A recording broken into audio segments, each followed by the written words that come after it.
Well, good morning. I hope you all had a great Thanksgiving, and I hope you didn't eat too much turkey. Well, as you know, we've been on a continued series of I've lost my job. Now what do I do? So we took last week off because of the holiday, and it was probably slow.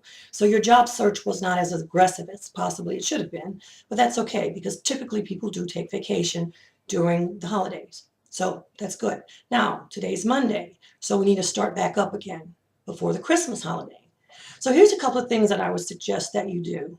One, if you're looking or posting your resume on CareerBuilder or Monster.com or Indeed or any of the job boards, you need to continuously update those like every 30 days. So that way your resume is still on the forefront when your companies are searching.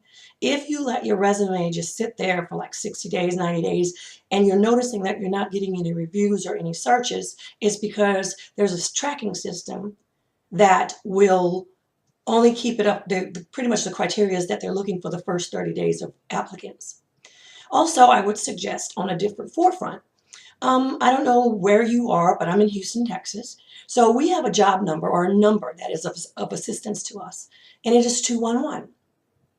211, you give them your zip code and you tell them what resources that you are looking for. And then they can direct you in different variations as far as, let's say, job banks. Job banks, food pantries. That's very important, especially when you don't qualify for food stamps. I don't qualify for food stamp, believe it or not.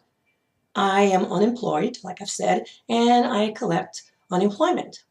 But because the amount of unemployment that I receive, and because I'm only one person, the government says that I don't qualify. I'm not in a poverty state.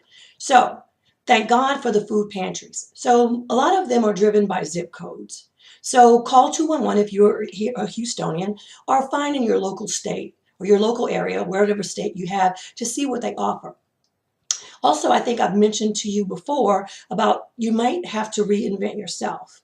And by reinventing, you might have been tapped out of the market, just like I have. And so now I'm pursuing an opportunity in property management. So my resume is now focused on property management. So I'll talk a little bit about that tomorrow, maybe tomorrow, about the different types of way of being searched with your resume. Also, if you'd like me to critique it at no cost to you, please send it to Jackie, Jackie, Simien, Simien, 0914 at gmail.com. Sometimes more eyes on it can be helpful. There are folks out there that are charging the right resumes, but I've also noticed that I've paid for a resume writer and ended up not really using it. But it's always good to have a couple of extra eyes on your resume.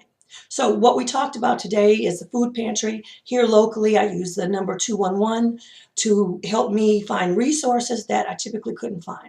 So that's what I'm going to talk about today. And then maybe tomorrow we'll talk again about the resume. And I really do want to talk about the emotional side of looking for work because I know that the task can be daunting. I know it can just be frustrating. I know you can feel anxious and frustrated. So I do want to talk about those things, those feelings tomorrow. So as for today, I want you to have a great one, and we'll talk with you soon.